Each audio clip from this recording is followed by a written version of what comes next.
ఎన్నికల్లో ఇచ్చిన హామీలను కాంగ్రెస్ ప్రభుత్వం ఖచ్చితంగా నిలబెట్టుకుంటుందని, నియోజకవర్గ అభివృద్ధి కొరకు పార్టీలకు అతీతంగా సహకరించాలని ఎమ్మెల్యే గంట సత్యనారాయణరావు అన్నారు. గురువారం ప్రజాపాలన కార్యక్రమంలో భాగంగా గణపురం మండల కేంద్రంలో స్థానిక గ్రామ పంచాయతీ ఆవరణలో జరిగిన కార్యక్రమానికి ఎమ్మెల్యే గంట సత్యనారాయణరావు ముఖ్య అతిథిగా హాజరయ్యారు. ఎన్నికల్లో భాగంగా తుక్కుగూడ సభలో కాంగ్రెస్ అధినేత్రి సోనియా గాంధీ ప్రవేశపెట్టిన 6 గ్యారంటీలను కాంగ్రెస్ ప్రభుత్వం ఖచ్చితంగా అమలు చేసి తీరుతుందని, అందులో భాగంగానే ప్రజాపాలన కార్యక్రమానికి ముఖ్యమంత్రి రేవంత్ రెడ్డి శ్రీకారం చుట్టడం జరిగిందని అన్నారు. గృహలక్ష్మి పెన్షన్, అదేవిధంగా రైతు బీమా, రైతు భరోసా, గ్యాస్ కనెక్షన్కు సంబంధించి అర్జీ పెట్టుకోగలరని ఈ సందర్భంగా ప్రజలను కోరారు. ఎవరు కూడా పైరవికారులను నమ్మవద్దని, నేరుగా గ్రామ పంచాయతీలోనే గ్రామ సభల ద్వారా అర్హులను ఎంపిక చేయడం జరుగుతుందన్నారు. ఘనపురం మండల కేంద్రంలో కాకతీయుల సరస్సు అయిన ఘనప సముద్రాన్ని పర్యాటక కేంద్రంగా తీర్చిదిద్దేందుకు, అదేవిధంగా ఘనపురం మండల కేంద్రంలో సెంట్రల్ లైటింగ్ను ఏర్పాటు చేయడం కొరకు ఇప్పటికే ముఖ్యమంత్రి రేవంత్ రెడ్డికి తెలియజేయడం జరిగిందన్నారు.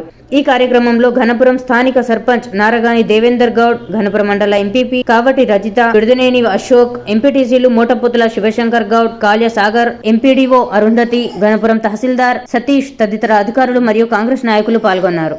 ఈరోజు 81,000 కోట్ల అప్పున్నాం కరెంటులో. అయినా మనం 6,70,000 కోట్లు ఈ రాష్ట్రం అప్పున్నా మనం ఈరోజు ఏది చెప్పినా కూడా 200 యూనిట్ల వరకు మీకు కరెంటు బిల్లు ఉచితంగా మాఫీ చేస్తున్నాం. ఏదైతే అర్హులు ఉన్నారో రేషన్ కార్డు తేలిన తర్వాత, నిజమైన పేదలకు రేషన్ కార్డు తేలిన తర్వాత ఆ అర్హులైనటువంటి వాళ్ళందరికీ కూడా 200 యూనిట్ల కరెంటును కూడా మీకు ఉచితంగా ఇవ్వబోతున్నామని ఈ సందర్భంగా మీకు తెలియజేస్తూ, మండల కేంద్రంలో ఒక ఇంటర్నేషనల్ స్కూల్ పెట్టి మనం హైదరాబాదులో మనం అదే విధంగా మంచి ప్రైవేట్ స్కూల్లో చదివించే విధంగా పేద పిల్లలందరికీ కూడా ప్రతి మండల కేంద్రంలో ఒక ఇంటర్నేషనల్ స్కూల్ పెట్టి ఆ స్కూల్లో పేద పిల్లలను చదివించి, ఏదైతే ఎస్సీ ఎస్టీ పిల్లలు ఉన్నారో మీకు ఎస్ఎస్సి చదివితే 10,000, ఇంటర్మీడియట్ డిగ్రీ చేస్తే 25,000, పీజీ చేస్తే 1,00,000, పిహెచ్డి చేస్తే 5 లక్షలు ఇచ్చి, ఇంకా విదేశాలకు కనుక పోతే ఒక కార్పొరేషన్లు ఏర్పాటు చేసి వాళ్లకు విదేశాలకు కూడా దళిత గిరిజన పేద పిల్లలు పంపించే విధంగా ఈ ప్రభుత్వం ప్రోత్సాహాన్ని అందిస్తుందని మీకు ఈ సందర్భంగా మీకు తెలియజేస్తున్నాం. పార్టీలకు అతీతంగా మనము సహకరించుకుందాం. ఈ మండలంలో పుట్టినటువంటి వ్యక్తిగా, బిడ్డగా ఈరోజు అందరం కూడా ఈ గ్రామాన్ని, మండలాన్ని అభివృద్ధి చేద్దాం. ఈరోజు గణపురం చెరువును కూడా నేను ముఖ్యమంత్రి గారికి చెప్పాను. ఈ నియోజకవర్గంలో గణపురం చెరువు పెద్దది, కాకతీయులు నిర్మించిన చెరువును ఈరోజు సిద్దిపేటకు పోయి అధికారులను తీసుకొని అక్కడ ఏ రకంగా టూరిజం ప్లేస్ను ఆ గణపురం చెరువు చేయాలనేటువంటి ఒక సంకల్పం ఉంది. ఆ చెరువును కూడా టూరిజం ప్లేస్గా ఈ గణపురం కట్ట మీద చేయడం కూడా జరుగుతుంది. అధికారుల సహకారం, మీ అందరి సహకారం కూడా కావాలని మీకు ఈ సందర్భంగా నేను తెలియజేస్తా ఉన్నాను.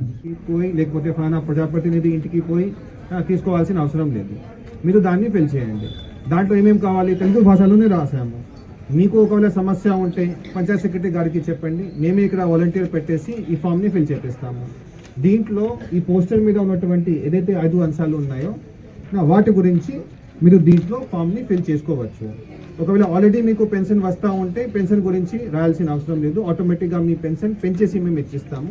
మిగతా ఒకవేళ మీరు కౌలు రైతులు ఉంటే మీరు ఎన్ని ఎకరాల్లో కౌలు రైతుగా పని చేస్తున్నారు ఆ వివరాలు దాంట్లో రాయాల్సి వస్తుంది. ఒకవేళ గృహజ్యోతి స్కీమ్ కింద 200 ఉచితంగా యూనిట్ మీకు కావాలంటే మీ మీటర్ నెంబర్ అనేది ఏంటి అది మీరు కొంత రాసుకోండి. అయితే దాంట్లో మీరు వివరాలు రాస్తున్నారు వాటికి సంబంధించిన కాగితాలు కూడా, ఉదాహరణకి ఆధార్ కార్డ్ నంబర్, మీ గ్యాస్ సిలిండర్, రేషన్ కార్డ్, మిగతావి కూడా రాసి ఇవ్వండి. ఈ ఫామ్ ద్వారా మన రాష్ట్రంలో ఎంతమంది ఆధార్ కార్డు లేని వాళ్ళు ఉన్నారు, ఎంతమంది పెన్షన్ లేని వాళ్ళు ఉన్నారు ఆ సంఖ్య కూడా తెలుస్తుంది. సో దీంట్లో ఒకవేళ మీ దగ్గర రేషన్ కార్డు లేకపోతే దాన్ని అట్లానే ఉంచండి, ఖాళీగానే ఉంచండి. ఖాళీగా ఉంచేసి మాకు వచ్చేస్తే దానికి అర్థం అనేది మీ దగ్గర రేషన్ కార్డు లేనట్టు.